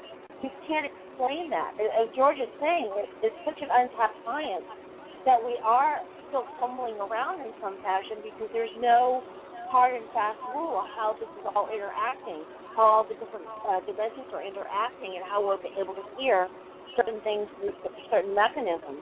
And until we can pinpoint that, which may not happen very quickly, because there's so much room for different experiments and different techniques, like what you're suggesting, bring the microphone plugged into an amplifier and leave a recorder going. I'd absolutely would do that. And to answer your, maybe to go one step further, I know the previous owners had a team, and one of the team members left just a recorder in overnight in the building, and they got amazing stuff. They got the sound of mops being put into a bucket, water being run out, and the mops flopping through the floors, and conversation, and doors opening and closing. But yeah, I would definitely try that. Interesting, very interesting. George, I'd like to connect with you after the show at some point and discuss Hudson River with you, if you'd like. I could tell you some stories, brother. Absolutely. Very cool. Matt's got my number on caller ID, so please, do feel free to call me, or you can get in touch with me through the Ghost Girls group on Facebook. Matt knows that well too. Absolutely, brother. Absolutely. Todd's a very big supporter of the show, and I certainly appreciate all the support, Todd. Todd, where are you from? I'm originally from Poughkeepsie, New York, and I worked at it was one of the state psychiatric hospitals, So, where Hudson do you River. live now? Right now I'm in Highland, New York. How far is that from me? You should just come up and do the experiment. You're up by here. you're up by Rochester? Yeah, between Rochester and Buffalo. You should just book a hunt and come up and try it yourself. That way you'll see what's going to happen and you'll be able to understand what's going on. Yeah, I'd love to. I mean, I just never contemplated that until tonight, because I was thinking about it. It's like, well, wait a minute, how do microphones work? And the diaphragms fluctuate on different frequencies, i.e., when we talk. And if these voice boxes are fluctuating between frequencies, at least with a microphone, there's no clipping, because it's smooth and consistent. And the amplifier, if an amplifier is needed to turn that up so you can actually, auditorily hear it, then, it would seem to me that it would be a valid test to see if it, a live microphone running through an amplifier, wouldn't work. I think you should think about coming up and doing the experiment. Yeah, I'd love to. I think that I'm probably about 5 hours south of you, and not that that's all that far. I would, I'd love to come up. I've seen the place on television before, and I've heard a lot about it, and because of my working at the hospital I worked at, it would be kind of like coming home, actually being allowed to go into a place like that. It would be like, coming home for me, because I actually lived part-time on the property when I was working, and I had experiences there every day. Didn't matter. Right, Didn't matter. You should hit me up after the show then, and we can talk about it. Sure. Very, very cool. I don't want to monopolize the time either, so I'm going to jump off. But Matt, please if you'd be kind enough to give Sharon my contact information too. I'd love to talk to her. Absolutely, no problem. Thank you so much, everybody. Thank you very much. Bye bye. And I'll just add, that's kind of my my whole philosophy on this all, and that's why I kind of get upset when people start attacking people's styles and things.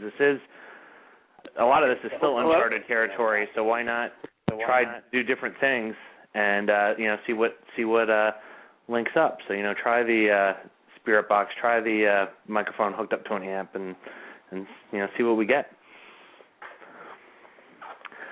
All right, George, where do we go next on this? The next one is my favorite. Sharon's favorite, of course, is the one about the sense of humor showing. Mine, I'm a major history buff when it comes to this field. I love finding out what was the story behind a particular location we're going to investigate. I love doing tours. Again, and I'm only about 30 minutes from St. Augustine, so it's like, oh, baby, every time I get up there. But the one where the spirits are actually educating Colette and Amanda, talking about the soldiers. Okay. You have a scenario where one spirit is saying those many soldiers lived with us because, and Sharon, correct me if I'm wrong, but there were soldiers during, I don't know if it was the Civil War, that they had been residing there as well? Yeah. And Civil War soldiers, even some that have gotten injured would end up there. Exactly. So you get this response or statement, those many soldiers live with us, and you hear the response from Colette saying, really? And she says, really? What an amazing place. Did you locate it yet? No. Do you know what number it is? I got it right here, yeah. It's number 35 or 135. You want me to click it? Yeah, go ahead, click it. All right, you hear, those many soldiers live with us. Really? What an amazing place. And again, these are the spirits interacting with each other.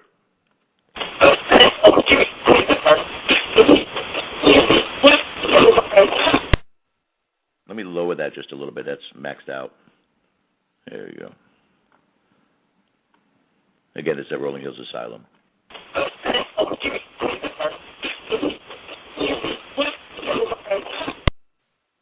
One more.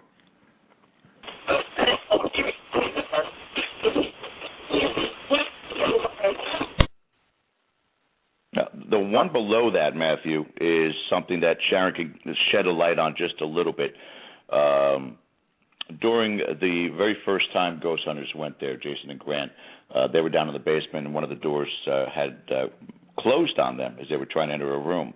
When Zach, Nick, and Aaron from Ghost Adventures were investigating there, Aaron actually captured on film directly in front of him one of the doors closing. And when we were investigating, Beverly, a.k.a. Mom, our show producer, and one of our investigators, who was sitting at home base, and one of the doors that was right behind her chair slammed shut with such force it knocked her into the home base table and almost knocked over all the equipment, in which case Sharon started screaming profusely at the spirits to stop that and stop doing these things. And it's not the only time, Sharon, about doors opening and closing at Rolling Hills Asylum. It's a constant thing, isn't it?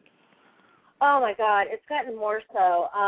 The thing with Beverly, I felt so bad for her, and I was so mad. You have to understand, I had just barely bought Rolling Hills, and I'd been up there for maybe 3 or 4 weeks. George was my first team to have up here. That's why I think he and I have kind of like a fondness for each other. He's like my virgin team, my first foray up here. But, oh, my God, there were these big double doors behind Beverly, and they were propped open. And you could say that they slipped, but they didn't slip because I was seeing shadows down the hallway. And I said to Beverly, oh, my God, there's a shadow in front of us down the hallway. Just then, the door slammed, but it wasn't just the door slammed and hit Beverly's chair and pushed her forward. George had these telescoping tripods that he wasn't using, and they were sitting on the floor behind us on this landing. Well, some of them got thrown down past us into the hallway at the same time. I just wanted to elaborate on that. It was an amazing experience. But since then, yes, we do have doors that open and close and slam all the time. Upstairs, actually, in the solarium on the second floor east wing where Jack hangs out, he opens those doors all the time. I'll come in, the doors will be wide open. There's no wind. There's no reason for them to be open, or they'll be open and then closed the wrong way. And what I mean by closed the wrong way is there's a lip on the door, and they're always shut flush one way. And I'll come in, they'll be open and then half closed, one on top of the other the wrong way. But he's also been opening up the doors upon request. Not all the time, but he'll open them and oftentimes close them when we've asked him to. And there are other doors around the building that happen as well. They're very mobile when doing that. It's pretty interesting. I mean, when you think these are big, heavy steel doors, that's a lot of force. It's a lot of force. It is. And in this particular, again, it's a supposition only. In this particular clip, Matthew, it's almost as if those attendees who still work there are still trying to keep the particular bad, quote-unquote, spirits at bay when they have visitors there. And in this particular clip, where you hear one of them say, go tell him to keep that door locked, and Colette says, problem? And then the response is, don't let him out. Don't let him out. So there's particular ones that they try to, again, not have that interaction potential, but in sequence right after that, you'll hear that they actually do wind up showing up. But, yeah, it's go tell him to keep that door locked. Problem? Don't let him out. Interesting. Here we go.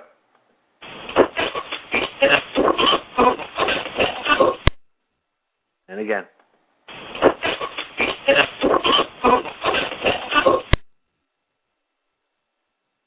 Interesting. Well, it's anyone in the chat room? I'm sorry, Matt, go ahead. I was just going to say, any feedback from the chat room, whether you are hearing this or not, I can always adjust the volume. Go right ahead, Sharon. Oh, I was going to say, I actually do have an EVP. I was going to send it along, but it's a little hard to hear, and so I didn't want to, have the listeners struggle with it. But there is one where I have someone saying, let her unlock the doors, or let her lock the doors. So I thought that's really interesting. So we do get a lot. I'm validating what George is saying. We do get a lot of them like that. Oh, wow. Now, George, the one below it, which just looking at the text here looks very interesting. Is that related then to the previous? Yeah, it gets to a weird kind of a vibe in this sense. And again, it all kind of coincides with Amanda feeling a little bit uncomfortable as well between the laugh and some of the other things happening. But this one here validates a lot of what people have captured, and we had something similar with a spirit box at the Trans-Allegheny Lunatic Asylum, where one of the people that were visiting there during this event had asked me to ask the spirit box who was bothering him up on the third floor, and the response came back was the devil. Not a demon, but the actual devil.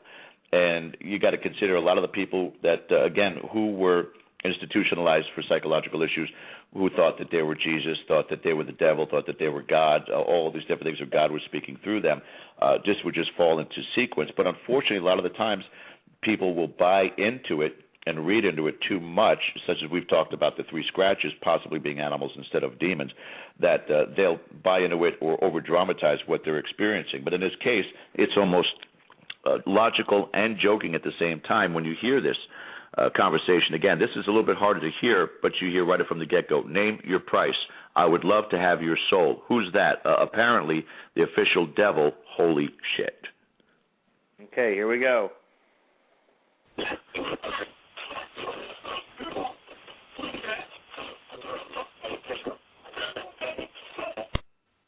All right, we'll do that one again. Actually, I'm going to bump this up a little bit. It'll let me. There we go.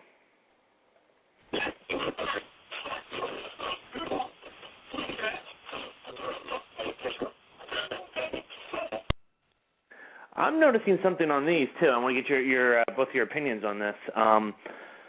Much like on a lot of the EVPs we catch, I've seen it and I've heard other people mention this as well, that it seems like the speech is accelerated or at a faster speed. I'm noticing a lot of these kind of have that same feel to it, that it seems the speed almost seems faster than regular speech, or almost like compressed. Have you noticed that in general, George, with what you're running, or is this something kind of unique to when you're doing these joint sessions with Rolling Hills? I think it falls in sequence to a lot of the, again, hypotheses out there about the precognizant capabilities, that their speed of thought applies in their speech, applies in their travel, applies in time, and even in the aspect of being precognizant, that they'll respond to answers to questions we have not even asked yet. It always seems to be at a faster pace. It's not to where there's a thought process, because their process is only thought. Interesting. We'll do this one more time.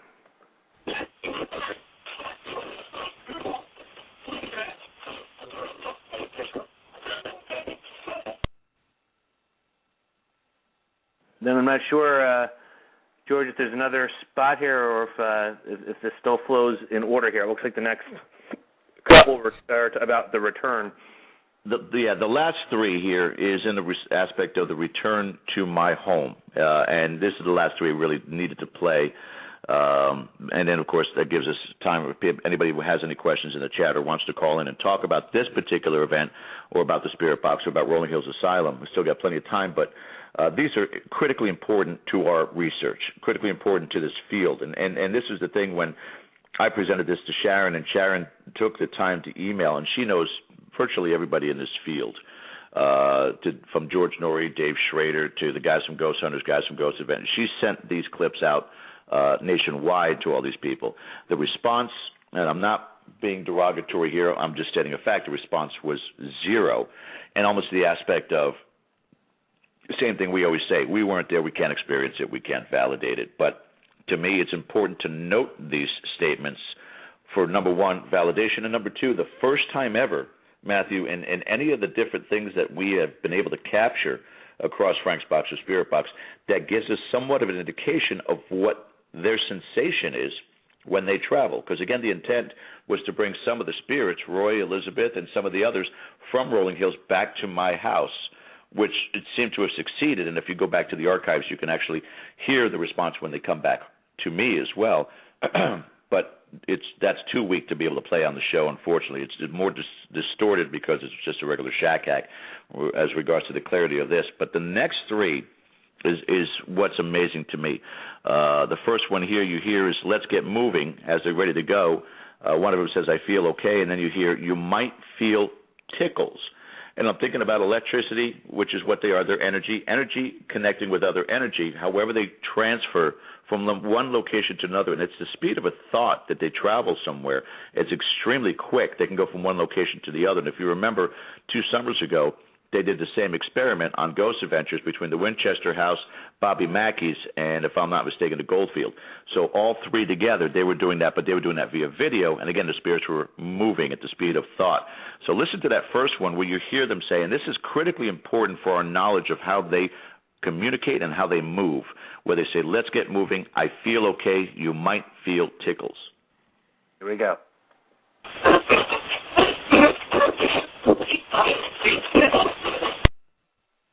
And again.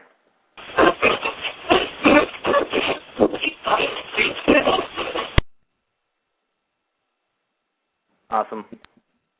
Next to last, and again, this one here, you got to listen very, very carefully, is, again, another aspect of the sensation or not sensation. Again, the fears, they've never traveled from anywhere from Rolling Hills to anywhere else. But you hear, "Let's go back to see George in person. Is it fast? Is it hot or painful?" And the response is no. Okay, here we go.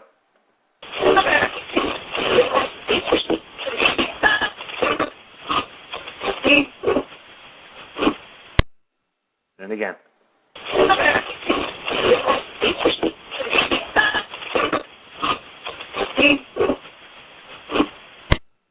And that's more painful to listen to, too, because it's a little bit more distorted. That's why I left this last one here for us to listen to, because this was the one that validated everything. This is the one that validated to me, I think, to Sharon, and to everyone else that got an opportunity to participate in this amazing experiment. And I thank Sharon for the opportunity again.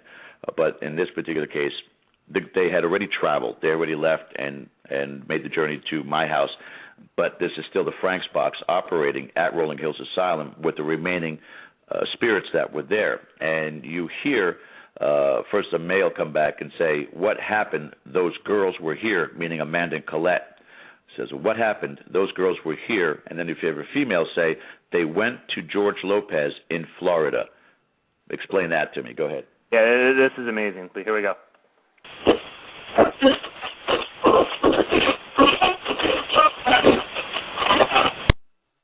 And again.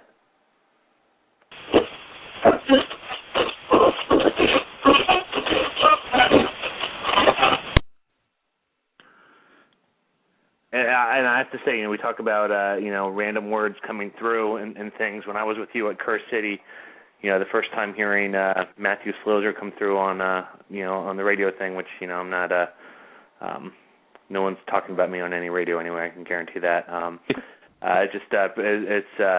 It is very, very amazing. And that was the one clip that really, on the show, really kind of blew me away. So, amazing stuff. Yeah. And, I'll just add real quick, too, and we have a caller in the queue. We'll get to you shortly, caller. When we start talking about, and I know there's still that whole element of the Matrix thing that could go on in these things, but when you talk about randomly picking something up radio-wise, even knowing that, you're far distant from each other, the odds of picking up that, I mean, you have a whole story here. And, again, I highly recommend people to look up this and listen to the show in the archives. But, I mean, all these clips flow together in a very kind of coherent story, which I think is amazing. And I wish we had more, out doing EVPs and things, where we had more of these where, things link up more. But that's what I think is completely amazing about this is all these clips linked together really do tell a story, and it's consistent with what you guys were trying to do with that experiment. So I just think this is just awesome work. Again, I can't thank Sharon enough for participating in this and getting us to communicate with the spirits and utilize the Frank's box on top of that. Again, there was a lot of research, Matthew. We've talked about this, and an entire summer with the assistance of Nancy Matz as well, where we were doing spirit box sessions on a weekly basis. And the reason why we were doing it so consistently is no different than somebody who's trying to do an orb project and trying to figure out where the validation comes into play or lack of validation with regards to orbs. Anything of this field that we need to understand and clarify more, we need to continue to do work in. And having people such as Sharon Coyle, the proprietor at Rolling Hills Asylum, allow us to go in and work our skill and hone that skill and hone our skill with our equipment. It can't even be appreciated enough for what it is she allows us to do.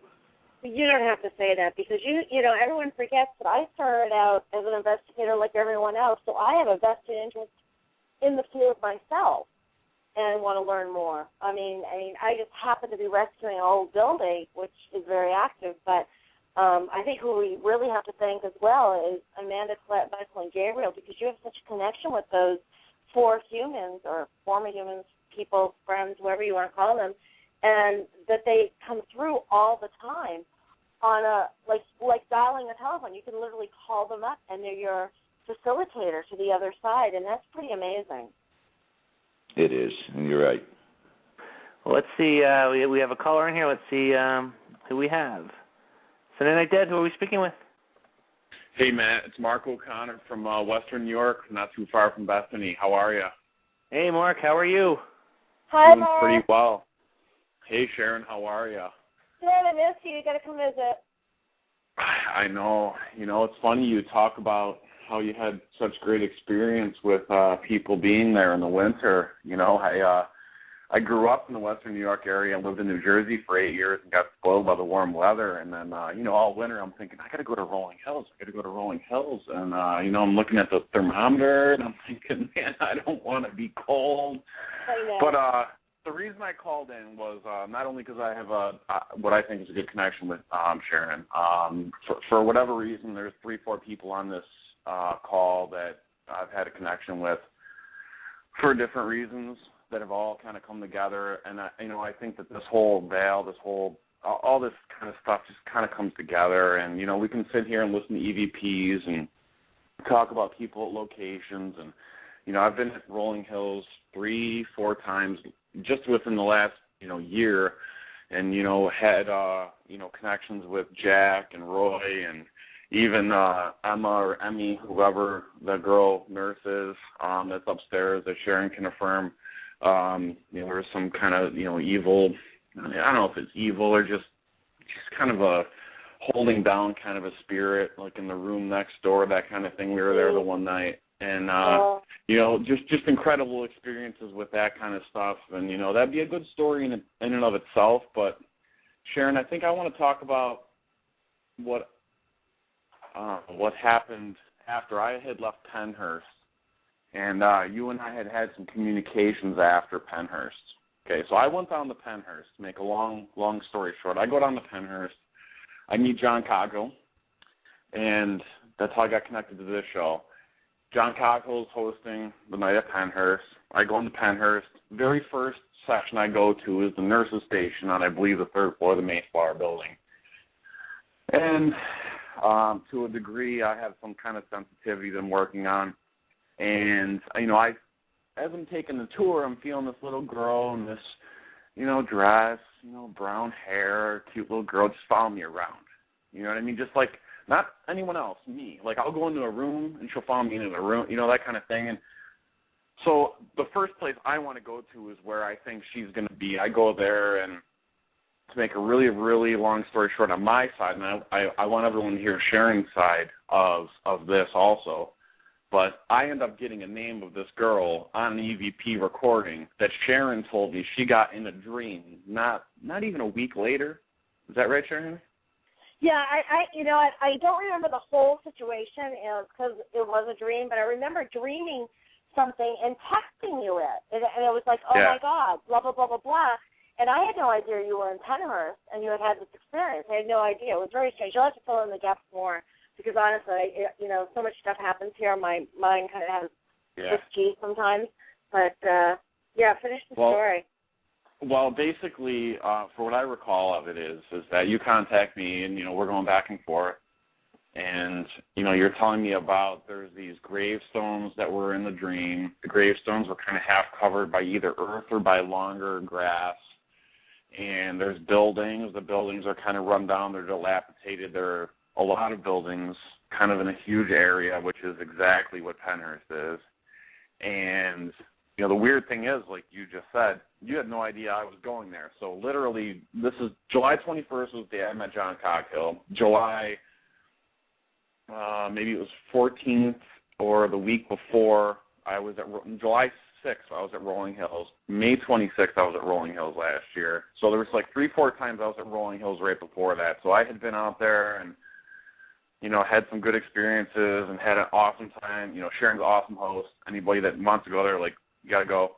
But, for me to be, it was like 4, 5, 6 days after I was there, she called me up, texted me. She's like, I had this dream, there's this little girl. She came to me in a dream. And I'm sitting here, she's telling me the story, and I'm thinking, I'm grateful that she's telling me the story, but I'm also kind of in the back of my head wondering why I'm the one that she's telling the story to. So, I'm, like I said, 4, 5 days after that, and if anyone who has done a lot of paranormal investigating, you do an investigation and you've got hours and hours of evidence. It's like you're almost fighting and scratching to get that stuff done. So as soon as she's done telling me the story of seeing this little girl, and I'll tell you the name in a minute, she tells me the little girl, she actually tells me the name. She tells me she has this conversation with the girl, and she's telling me that the little girl wants her to know how important this place is and all these different things. So I'm like, okay, I got to go back to this track. It's a 35, 40-minute track. I go to the track, and it's funny how, we all ask for a name maybe once in a while. I must have asked for the name 8 to 10 times in this track. Finally, at 28 minutes into this 35-minute track, I get the name. The name was Cindy. Remember, Sharon? Yeah. Yeah. Girl's name was Cindy. I can't remember all the details of everything, but it was crazy because you were freaking out.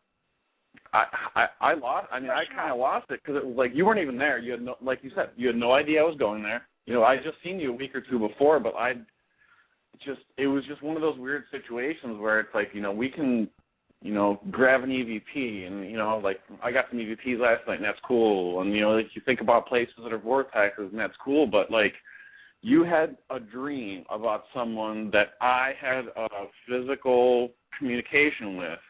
It's just like, how did that happen? You know what I mean? Like, there's some kind of, I don't know, and I don't know what to say. I don't know how to handle it. But at the end of the day, there's some explanation that maybe everyone on this call, however many of us are, we may never find out what that connection is.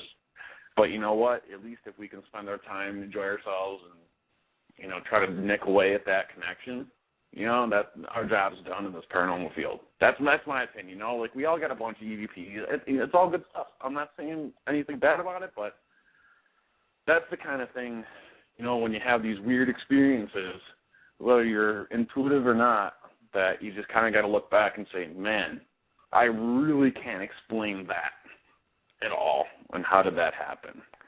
So I just figured, I wanted to call in on that. I shared that with Matt over a personal phone call a while back, and I just wanted to make sure we were in on that. So anything else you got to add around that, Sharon? Well, I just think that Rolling Hills tends to be some sort of a catalyst. And I know that sounds kind of far-fetched, but there are so many people, like you and I had this weird connection. I met you at this other event, and you were coming that night to Rolling Hills. I had no idea. And then we had weird little psychic, little mediumship, little things like the Cindy incident, but other people as well. There's weird connections. My friend Christopher Cox, who's in the chat room, his last name is Cox. George Fleming, one of the superintendents, his wife's name was Anna Cox. I have another gentleman. He comes up all the time. Matter of fact, his group, South Glen Falls, have been here 14 times, and they live 4 or 5 hours away. That's 14 hotel room nights. So they're constantly coming. But he shares the same birthday with Roy. There are so many people that have such a weird connection, and it's like a mesh that's being woven together. And Rolling Hills brings people together for a reason. And I don't know why, but all of us that are having this weird connection, I think, need to continue to work together, or maybe all come out at the same night and try to do something. I think it would be pretty amazing. I think it would be pretty powerful. I agree.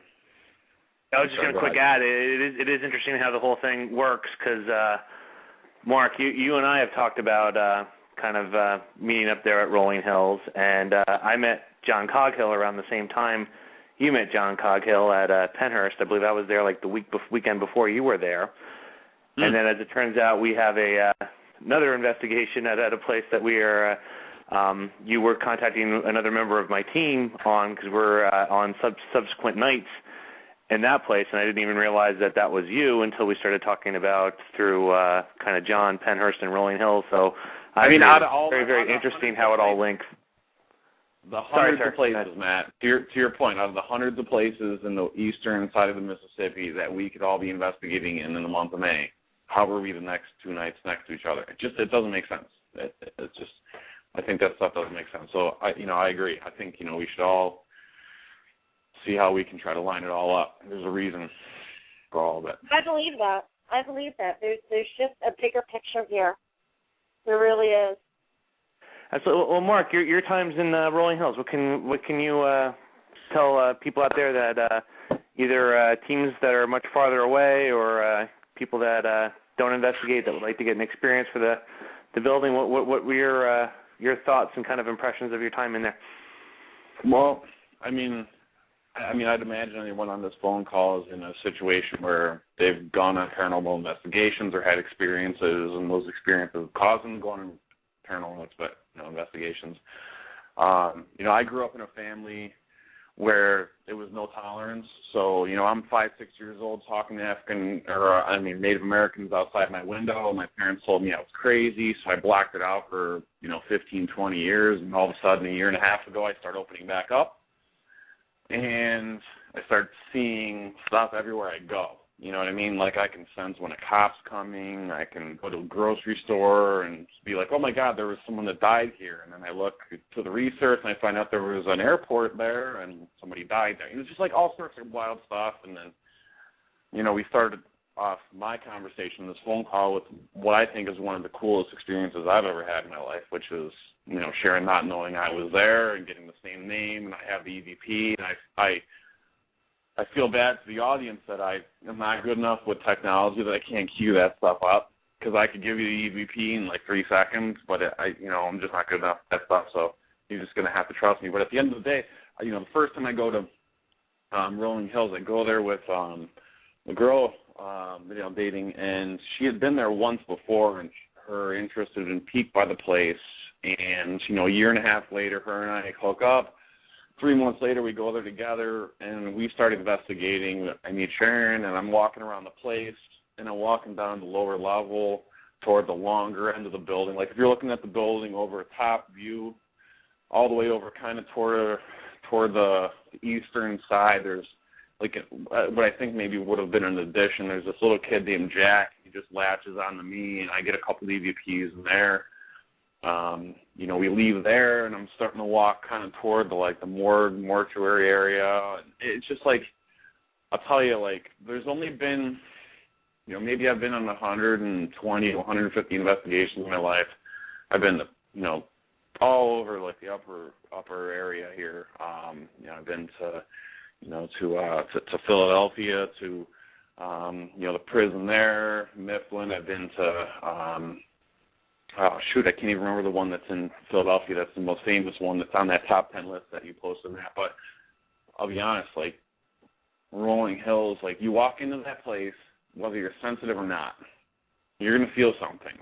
And I'm walking around, with my girl, and she's like, oh, yeah. I'm like, what are you feeling? She's like, you know, I'm feeling, like, pain, like, my elbow's down. I'm like, yeah. I'm like, you know, the individual that's in the room with us, you know, that person had, you know, issues from their elbows down and pain and blah, blah, blah.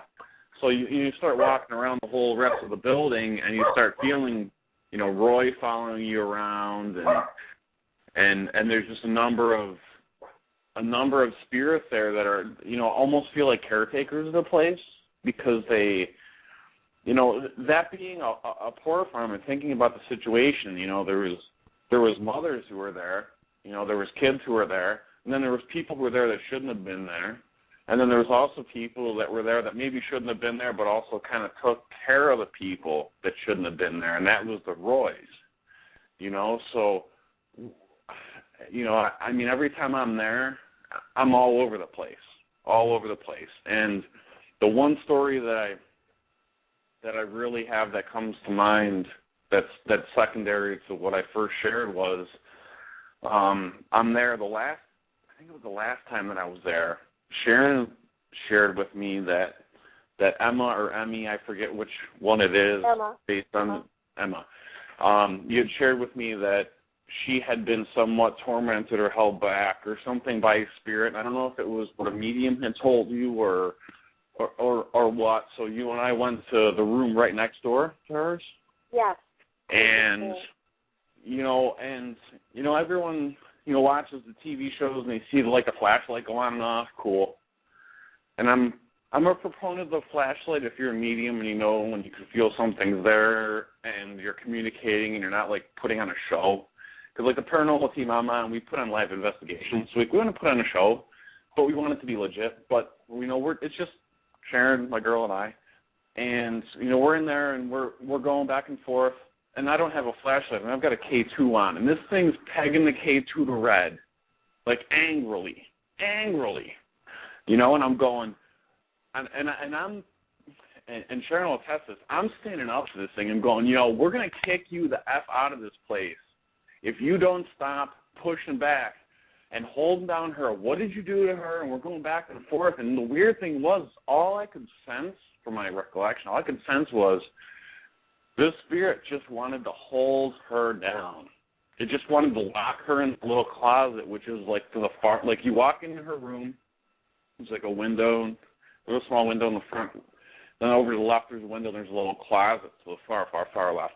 All it wanted to do was lock her in that little closet, and it just wanted to punish her, you know. And when I went into that room, all I wanted to do, I just wanted to take him, and I just wanted to throw him into that closet. And I don't remember to this day, I have an audio recording of this, obviously. I don't remember what name I got but when I named him, the K2 went nuts. Absolutely nuts. It was Steve. And what's really interesting, Mark, is that you didn't know that the Spirit Box session that George and I had done a couple weeks previous to that, or a week or so previous to that, was when Emma had come through and said that he had been locking her in her room and tried to strangle her. That was the big full circle information there. So it's pretty interesting. Wow. So, yeah, I don't know. Go ahead, sir. Go ahead. No, go ahead.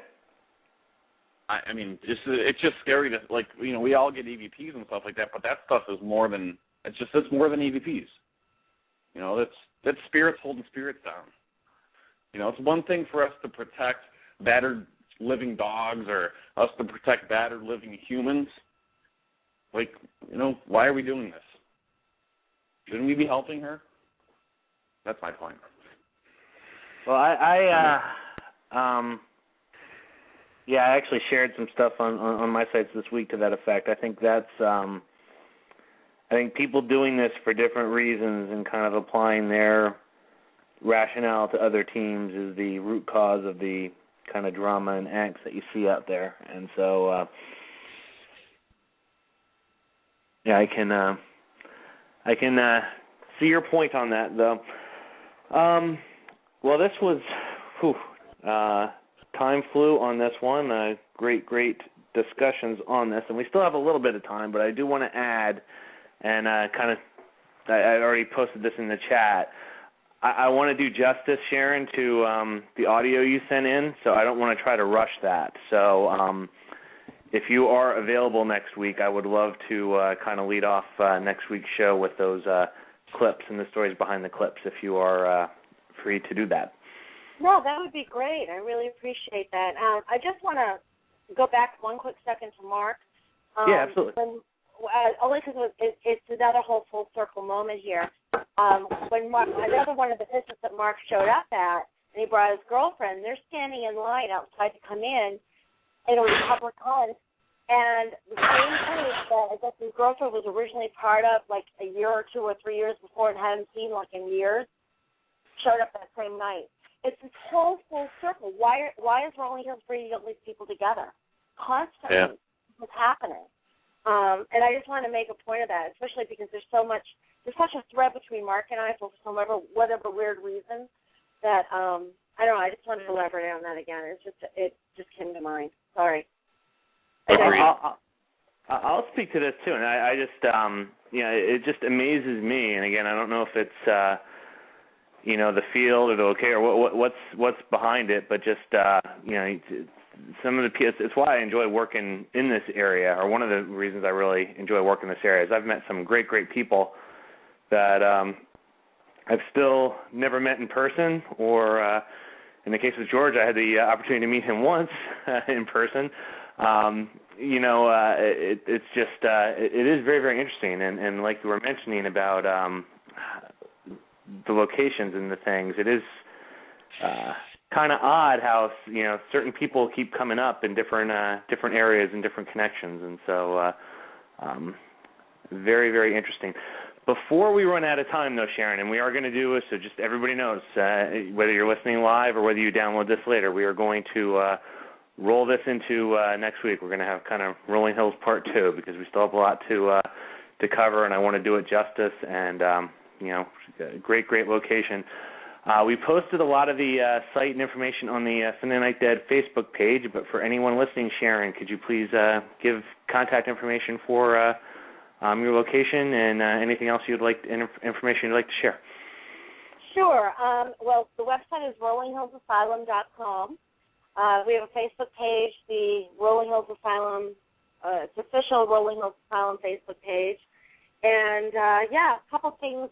We have hotel packages now that you can actually purchase a hotel room and 2 tickets to a public hunt for, I think it's I don't want to mislead. I don't know. I think it's like $179 or something. You have to check the website. But we're working with a local hotel. We're also taking Bill Me Later. So if your team wants to do a private hunt and you can't come up with the money all at once, you can do Bill Me Later, which is really great.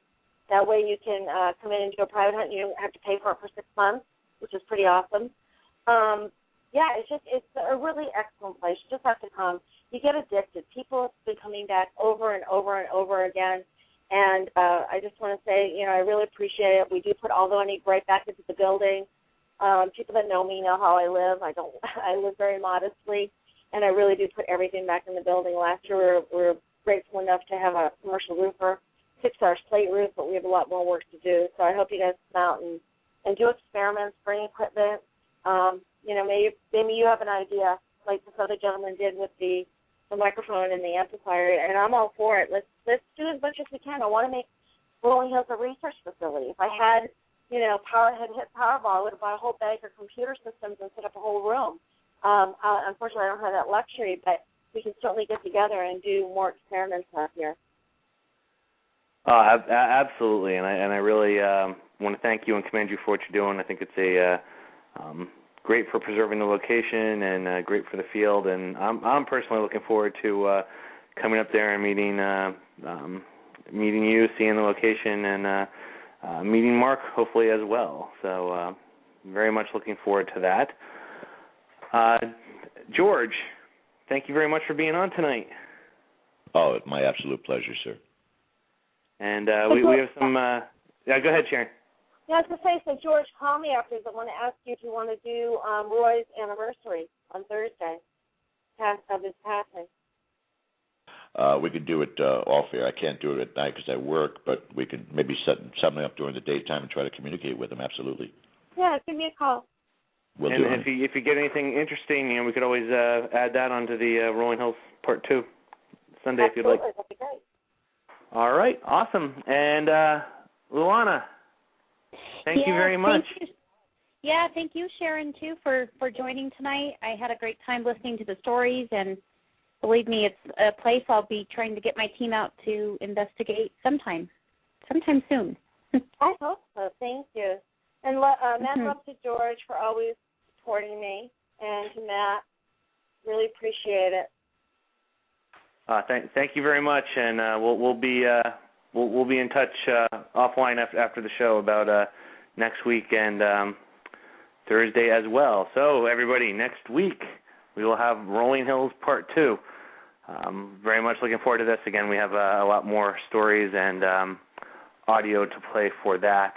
Again, this kind of speaks to what kind of location we're dealing with here if we didn't even come remotely close to covering what we had laid out for one show in one show. So everyone have a great week. We will see you all next Sunday. Take care, everyone. Good night.